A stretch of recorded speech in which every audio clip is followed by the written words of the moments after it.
Assalamualaikum warahmatullahi wabarakatuh. Alhamdulillah,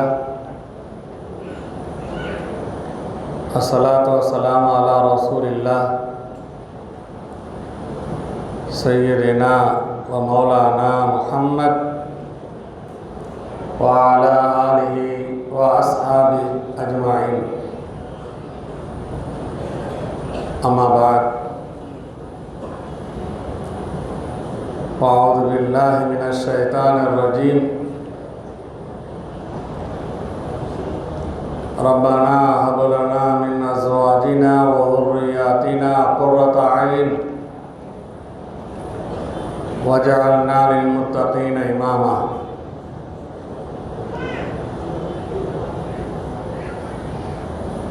மரியாதைக்குரிய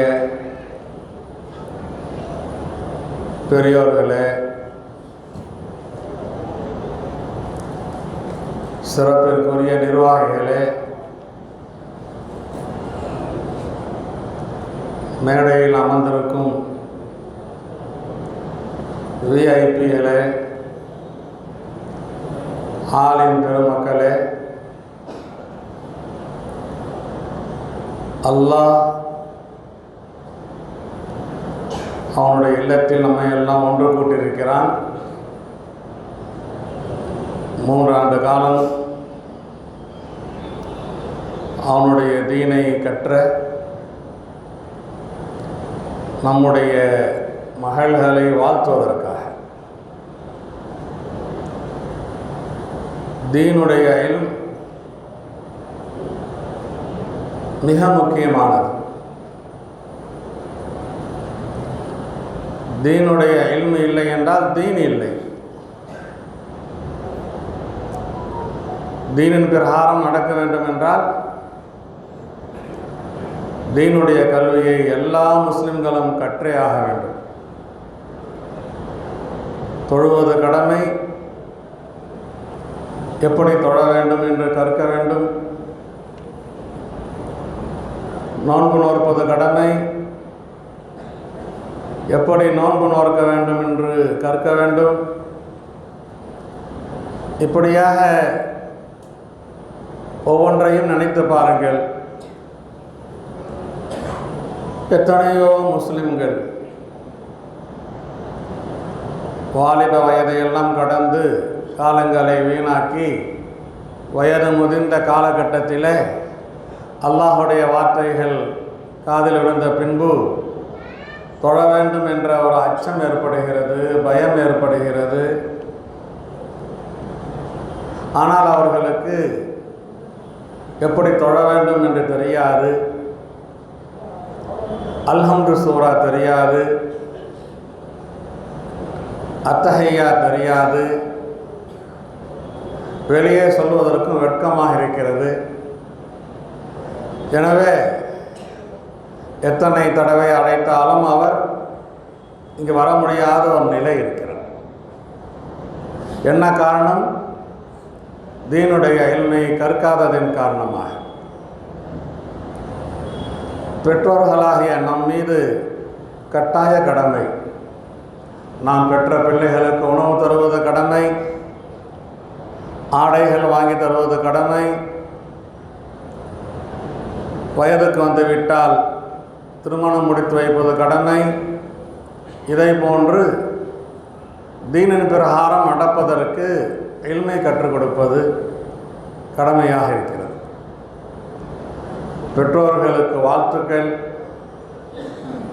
தங்களுடைய பிள்ளைகளை இந்த காலகட்டத்திலே பாதுகாப்பான ஒரு மதரசாவுக்கு அனுப்பி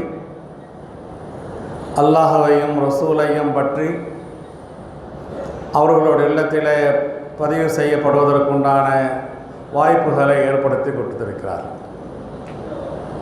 இஸ்லாம் உன்னதமானது, உயர்ந்தது. மனிதர்களுடைய வாழ்க்கையில் பாவங்கள் நிகழ்ந்துவிடக்கூடாது என்பதை கண்ணும் கருத்துமாக அது சட்டங்களை ஏற்றிருக்கிறது.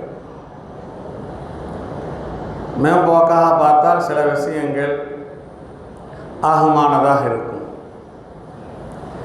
இதில் என்ன தப்பு இருக்கிறது என்று கூட நாம் நினைக்கலாம்.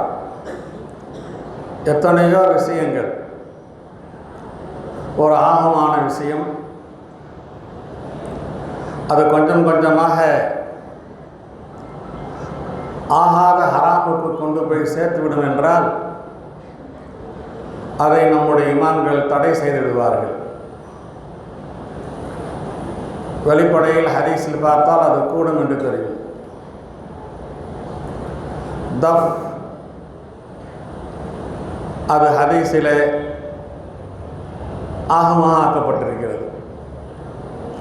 நம்முடைய இமாம்கள் அதிலிருந்து தவிர்ந்து கொள்ள வேண்டும் என்று சொல்லுவார்கள். நம்முடைய ஊரிலே கல்யாண சபைகளிலே தஃப்புகள் அடிக்கிறதில்லை. மற்ற ஊர்களில் தஃப்பு அடிப்பாங்க. காரணம் என்ன? இந்த தஃப்பை அடித்து அடித்து அது சலங்கை தஃப்பாக மாறி அந்த தஃப்புடைய சவுண்டுக்கு தகுந்தாற் போல் முன்னும் பின்னும் வளைந்து வலது பக்கம் இடது பக்கம் ஆடி ஏறக்குறைய ஒரு ஆட்டம் அந்த ஊர்வலத்தில் ஏற்பட்டு விடுகிறது. இதை பார்க்கிறோம். இதெல்லாம் அடிப்படையாக வைத்துத்தான் ஒரு ஹராமின் பக்கம் கொண்டு போய் சேர்த்துவிடும் என்று அது தடை செய்யப்பட்டிருக்கிறது. ஆனால் நீங்கள் கேட்கலாம், தஃப்பு கூடுமா கூடாதா? கூடும். இன்னொரு கேள்வி, பெண்கள் பள்ளிவாசலுக்கு வரலாம், நாம் வருவதை போன்று. நாம் ஜமாஅத்தாக தொழுகிறோம், அவர்களும் பள்ளிவாசலுக்கு வந்து ஜமாஅத்தாக தொழலாம். சட்டம் அதுதான். ஆனால் நம்முடைய இமாம்கள் பெண்கள் வீட்டில் தொழ வேண்டும், பள்ளிவாசலுக்கு வரக்கூடாது. பொது சட்டம் ஆகமானது. காரணம் என்ன? பெண்கள் பள்ளிவாசலுக்கு வந்தால் அவர்களுக்கு ஜமாஅத்து கடமை இல்லை. வேண்டுமானால் ஒரு முஸ்தஹப் என்கிற நிலையை அடையலாம். ஆனால் இங்கே வாலிபர்கள் இளைஞர்கள் எல்லாம் வருவார்கள். யாரோ சில வாலிபருடைய உள்ளத்திலே தவறான எண்ணங்கள் வரும். இந்த பெண் வந்து கொண்டிருக்கிறாள், பார்த்து விடுவோம் எப்படியாவது, பேசி விடுவோம் எப்படியாவது. இப்படியெல்லாம் தவறுகள் நடப்பதற்குண்டான சாத்தியக்கூறுகள் உண்டு. எனவே இந்த தவறுகள் நடந்துவிடக்கூடாது என்பதற்காக ஆகமான ஹதீஸிலே தடை இல்லை. நபி கூட சொல்லியிருக்கிறார்கள், பெண்கள் வீட்டில் தொழுவதுதான் சிறந்தது என்று. நம்முடைய இமாம்கள் பள்ளிவாசலுக்கு பெண்கள் வராதீர்கள் என்று சொல்லிவிட்டார்கள். நம்முடைய அப்துல் ரஹ்மான் ரப்பானி அவர்கள் திடீர் திப்பென்று மதரசாவுடைய மாணவிகள், ஒரே ஒரு மாணவி பயான் செய்ய வேண்டும் என்று விரும்புகிறார், அனுமதிக்கலாமா என்று கேட்டார். நான் சொன்னேன், நன்றாக கவனிக்க வேண்டும். பெண்களுடைய சத்தம் அது அவுரத்தா, அதாவது மறைக்க வேண்டிய நிலை இருக்கிறதா, அல்லது சத்தம் வெளியே தெரியலாமா என்றால், அதுவும் அரபு நாட்டு ஆளுமைகள் இந்த காலத்திலே பெண்களுடைய சத்தம் அவுரத் அல்ல, தாராளமாக எப்படி ஆண்களுடைய சத்தம் அவுரத் அல்லவோ அதே மாதிரி பெண்களும் சத்தமாக பேசலாம், பயான் செய்யலாம், அதை ஆண்கள் கேட்கலாம் என்று சொல்லியிருக்கிறார். இதில் கருத்து வேறுபாடுகள் இருக்கின்றன. நம்முடைய மதுஹபில் கூட 2 பிரிவாக இருக்கிறார்கள். கூடும் என்பது ஒரு பிரிவு, சத்தங்களை கேட்கக்கூடாது என்பது ஒரு பிரிவு. ஆனால் பேணுதல் என்கிற முறையில் அன்பானவர்களே, பெண்களுடைய சத்தம் கேட்காமல் இருப்பது தான் அது சிறந்ததாக இருக்கிறது. தொழுகையில் தவறு ஏற்பட்டு விட்டால் ஆண்களும் பெண்களும் தொழக்கூடிய இடங்களிலே நபி சொல்வார்கள், ஆண்கள் சுப்ஹானல்லாஹ் என்று சொல்லுங்கள். இமாம் தப்பு செய்து விட்டான். பெண்கள் சுப்ஹானல்லாஹ் என்று சொல்லாதீர்கள். உங்களுடைய சத்தத்தை கொண்டு தவறை சுட்டி காண்பிக்காதீர்கள். உங்களுடைய கையை தட்டி சுட்டி காண்பீங்கள். ஆண்கள் எல்லாம் சும்மா இருக்கிறார்கள், இமாம் தவறு செய்திருக்கிறார், நீங்கள் உங்களுடைய கையை தட்டுங்கள் என்று. என்ன காரணம்? பெண்களுடைய சத்தம் அவுரத் என்பதற்காகத்தான். தல்பியா ஆண்களாகிய நாம் லப்பை லப்பை அல்லாஹும்ம லப்பை என்று சத்தமாக சொல்வோம். ஆனால் பெண்கள் மௌனமாகத்தான் சொல்ல வேண்டும். காரணம், பெண்களுடைய சத்தம் அவுரத் என்று. இந்த மாதிரி சில மசாலாக்கள் இருக்கின்றன. கூடும் என்றும் வரும், கூடாது என்றும் வரும். நிர்பந்தம், வேறு வழி இல்லை, பெண்கள் பேசித்தான் ஆக வேண்டும் என்கிற ஒரு நிலை இருந்தால் அது அந்த நேரத்தில் தற்காலிகமாக கூடும். அந்த அடிப்படையில் தான் நம்முடைய அரசியல் கட்சிகள் எல்லாம் சில பெண்கள் இருக்கிறார்கள், சில விஷயங்களை அவர்கள் பேச வேண்டும் என்பதற்காக அங்கே பேசிக்கொண்டு இருக்கிறார்கள். அதையெல்லாம் நாம் ஹராம் என்று சொல்ல மாட்டோம். ஆனால் ஆண்கள் இத்தனை பேர் பேசிக்கொண்டு இருக்கும்போது ஒரு 5 நிமிடம் 6 நிமிடம் எதற்காக ஒரு பெண் பேச வேண்டும்? நம்முடைய ஊரை பொறுத்தவரையில் பேணுதலான விஷயங்களை அந்த காலத்தில் இருந்தே பின்தரக்கூடிய நம்முடைய உலமாக்கள் வழிகாட்டியிருக்கிறார்கள். இதுவரையில் எந்த சபையிலும் பெண்கள் பேசுவதில்லை ஆண்களுக்கு முன்னால் என்ற அடிப்படையில் தான் அது நல்லதல்ல, அது பேணுதல் அல்ல என்கிற அடிப்படையில் நான் அவர்களிடத்தில் சொன்னேன். அல்ஹம்துலில்லாஹ். நாம் எது பேணுதல் என்பதை பார்க்க வேண்டும். அன்பானவர்களே, ஒரு ஆயத்தை வாசித்தேன். எங்களுடைய ரப்பே ஹபுலனா மின் அஸ்வாஜினா வ துர்ரியாத்தினா, எங்களுடைய மனைவிகள், எங்களுடைய பிள்ளைகள், குர்ரத் ஆயின், நாங்கள் கண்கள் குளிரும்படியாக எங்களுக்கு நீ ஆக்கி வை. எங்களுடைய மனைவியை பார்த்தால் எங்களுக்கு சந்தோஷம் வர வேண்டும், எங்களுடைய பிள்ளைகளை பார்த்தால் எங்களுக்கு சந்தோஷம் வர வேண்டும். அல்லாஹ் சொல்கிறான், என்னுடைய நல்ல அடியார்கள் என்னிடம் இப்படி துவா செய்வார்கள், துவா செய்ய வேண்டும் என்று சொல்கின்றான். எத்தனையோ கணவருக்கும் மனைவிக்கும் மத்தியில் சண்டை, பிரச்சினை, பிள்ளைகள் பெற்றோருடைய சொல்லை கேட்பதில்லை. ஆனால் அல்லாஹ்விடத்தில் துவா செய்ய கடமைப்பட்டிருக்கிறோம். ரப்பனா, எங்களுடைய ரப்பே, ஹபுலனா, எங்களுக்கு தருவாயாக, மின் அஸ்வாஜினா, எங்களுடைய மனைவிகளை, துர்ரியாத்தினா, நாங்கள் பெற்ற பிள்ளைகளை, குர்ரத் ஆயினின், கண்களுடைய குளிர்ச்சியாக, வஜஅல்னா லில் முத்தகீன இமாமா. முக்கியமான வார்த்தை, எங்களை நல்ல மக்களுக்கு இமாமாக, தலைவராக ஆக்கிவை. எங்களை நல்ல மக்களுக்கு இமாமாக ஆக்கிவை. அன்பானவர்களே, நபி கூட சொல்வார்கள், சபஅத்துன் யுதில்லுஹுமுல்லாஹ் ஃபீ தில்லிஹி யௌம லா தில்ல இல்லா தில்லுஹு. ஒரு 7 பேர் நாளைக்கு மறு உலகத்திலே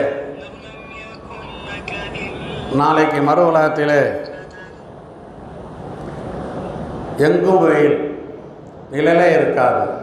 அல்லாஹ் விசேஷமான நிழலை உண்டாக்கி அமைத்து ஒரு 7 கூட்டத்தாருக்கு கொடுப்பான். அதில் ஒரு நபர் இமாமுன் ஆதிலும். சத்தம் போடுறவங்க நம்ம சொல்கிறதுனால நிப்பாட்ட மாட்டாங்க. இமாமுன் ஆதிலும், நீதமான இமாம். நீதமான இமாம் முத்தவல்லி வருவார், நாட்டாண்மை வருவார், தொழு வைக்கிற இமாம் சா வருவார், பஞ்சாயத்தில் உள்ளவங்க வருவாங்க, அரசர்கள் வருவார்கள், பிரதமர்கள் வருவார்கள். அன்பானவர்களே, ஒவ்வொரு வீட்டிலையும் இருக்கின்ற குடும்ப தலைவரும் வருவார். இமாமுன் ஆதிலும். என்னுடைய மனைவி, என்னுடைய மக்கள், அவர்களை நான் எப்படி நடத்துகிறேன்? எனக்கு கீழ் இருக்கிற என்னுடைய மனைவி தக்வாவுடைய மனைவியாக இருக்கிறாளா? நான் பெற்ற பிள்ளைகள் தக்வாவுடைய பிள்ளைகளாக இருக்கிறார்களா? அல்லாஹ் கேட்க சொல்கிறான், நான் பெற்ற மனைவி தக்வாவுடையவர்களாக இருந்து அந்த மனைவிக்கு நான் இமாமாக ஆக வேண்டும். என்னுடைய பிள்ளைகள் தக்வாவுடையவர்களாக இருந்து அந்த பிள்ளைகளுக்கு நான் இமாமாக ஆக வேண்டும். வஜஅல்னா லில் முத்தகீன இமாமா. யா அல்லாஹ், என்னை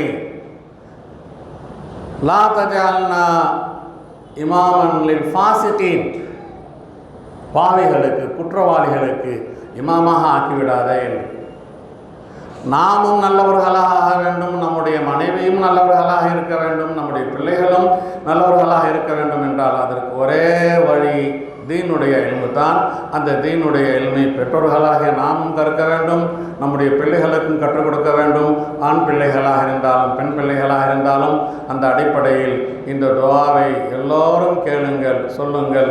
ரப்பனா ஹபுலனா மின் அஸ்வாஜினா வ துர்ரியாத்தினா குர்ரத அயுனின் வஜஅல்னா லில் முத்தகீன இமாமா. ரப்பனா ஹபுலனா மின் அஸ்வாஜினா வ துர்ரியாத்தினா குர்ரத அயுனின் வஜஅல்னா லில் முத்தகீன இமாமா. 5 நேரமும் நீங்கள் ஜமாத்தோடு தொழுது இந்த துஆவை ஓதி இன்ஷா அல்லாஹ் 40 நாளைக்கு பின்னால் உங்கள் குடும்பத்தில் பாருங்கள், பெரிய மாற்றங்கள் ஏற்பட்டிருக்கும். உங்கள் மனைவியை பாருங்கள், பார்த்த உடனே சந்தோஷம் வரும். உங்களுடைய பிள்ளைகளை பாருங்கள், நீங்கள் சொன்னதை கேட்பாங்க. எனவே ரொம்ப லேசானது. அத்தீனு யுஸ்ருன், மார்க்கும் ரொம்ப லேஸ். அல்லாஹ் இடத்தில் கேட்க வேண்டியது அல்லாஹ் இடத்தில் கேட்டால் தான் கிடைக்கும். நாம் அல்லாஹ் இடத்தில் கேட்குறதில்லை. ஒரு 10 பேர்கிட்ட என் மகன் என்னை திட்டுறான், என் மகன் எனக்கு பணமே அனுப்புறதில்லை, கொஞ்சம் புத்திமதி சொல்லுங்க அப்படின்னு அங்கே போய் சொல்கிறோம், இங்கே போய் சொல்கிறோம். நம்ம பேச்சே கேட்கல, சின்ன வயசுலேருந்து வளர்த்த நம்முடைய பேச்சே தெருவில் உள்ளவங்க சொன்னால் கேட்டுற போகிறானா? எனவே அவனுக்கும் நிஜமான நல்லா, நமக்கும் நிஜமான நல்லா அந்த அல்லாஹ் இடத்தில் தான் கையேந்தி துஆ கேட்டால் இன்ஷா அல்லாஹ் குடும்பம் சிறப்பாக இருக்கும். அல்லாஹ் ஜல்ல ஷானு வ தஆலா சிறப்பான பெற்றோர்களாக நம்மை ஆக்கி வைப்பானாக. நம்முடைய பிள்ளைகளை குர்ரத்துல் ஆயின் தக்வாவுடைய பிள்ளைகளாக, கண்கள் குளிர்ச்சி தரும் பிள்ளைகளாக ஆக்கி வைப்பானாக. வாஹிர் தாவானா அனில் ஹம்துலில்லாஹி ரப்பில் ஆலமீன். அஸ்ஸலாமு அலைக்கும். அஸ்ஸலாமு அலைக்கும் வரஹ்மத்துல்லாஹி தஆலா வபரகாத்துஹு. கீழே பெண்கள் அமைதியாக